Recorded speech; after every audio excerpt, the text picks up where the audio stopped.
Francis Bacon was the son of an Anglo-Irish racehorse trainer, but he fled home as a teenager after his father found him trying on his mother's underwear. He then embarked on a dissolute and promiscuous youth, dominated by alcohol and drugs and sadomasochism.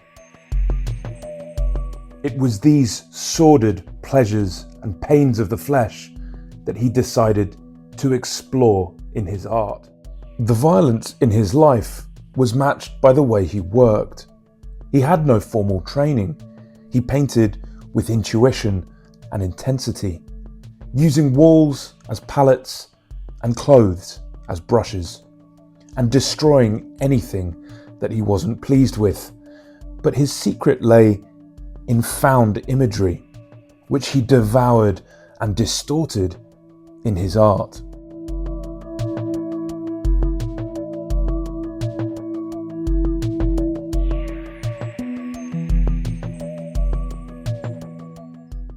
And when it came to his breakthrough painting, Bacon turned to the most evocative subject in the whole of Western art. But his approach was very different. Bacon's Crucifixion is not about Jesus, it's about us.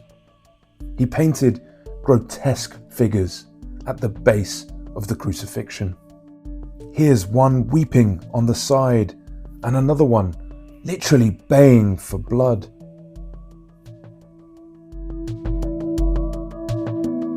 Bacon tells us that there is no hope and things are not going to get better. This is all there is. No wonder everyone that saw this in the 1940s was shocked to their very core, and people still see this as one of the greatest masterpieces of the 20th century.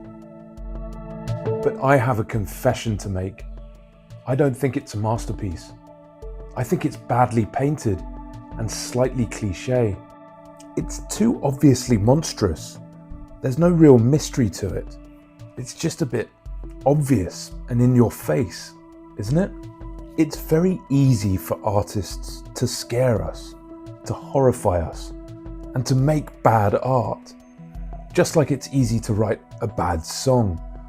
But what is difficult is to move someone and to touch someone deep down.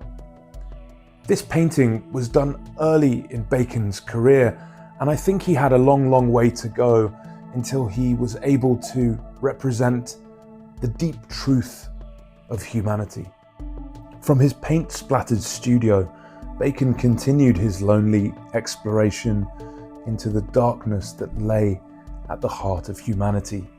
However, there was another side to Bacon's complex personality that very few would ever see.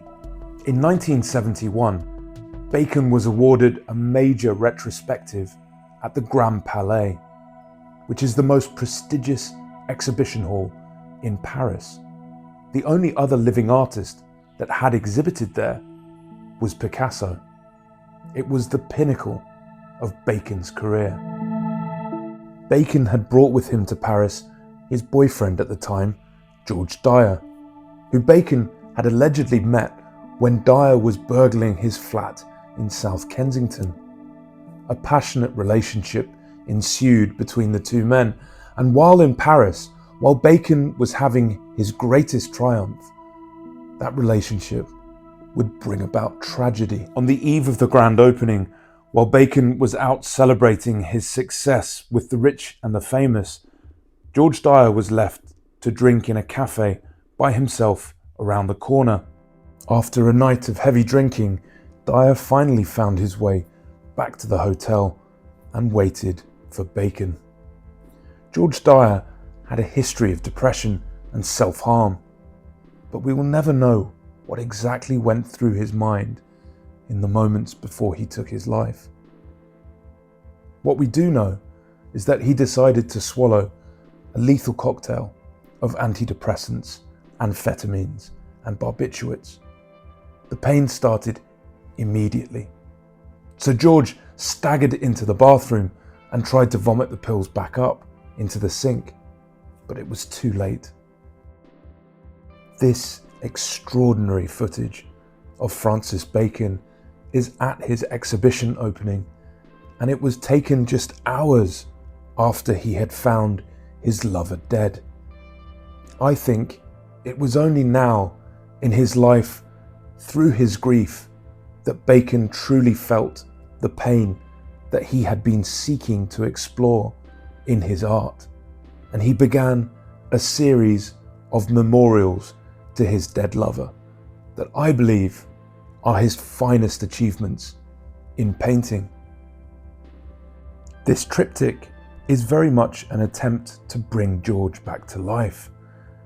The two canvases on the side are portraits of Dyer sitting down in his underwear, just as he used to do when he was alive while staying the night at Bacon's place. The middle canvas is a great celebration of their relationship, and they are making love. But the closer you look at the painting, the less certainty you find, the less optimism you find. Look again at these portraits. The eyes are closed, the body is scarred and mutilated and bleeding.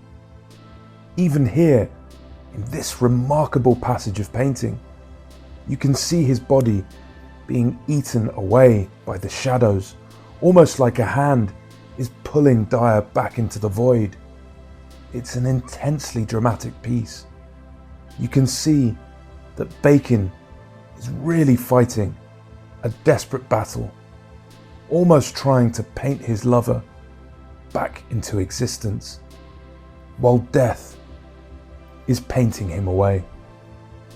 I think this painting, Triptych August 1972, and the paintings that he did throughout the 70s are his greatest achievements, and the period that he was painting at the peak of his powers.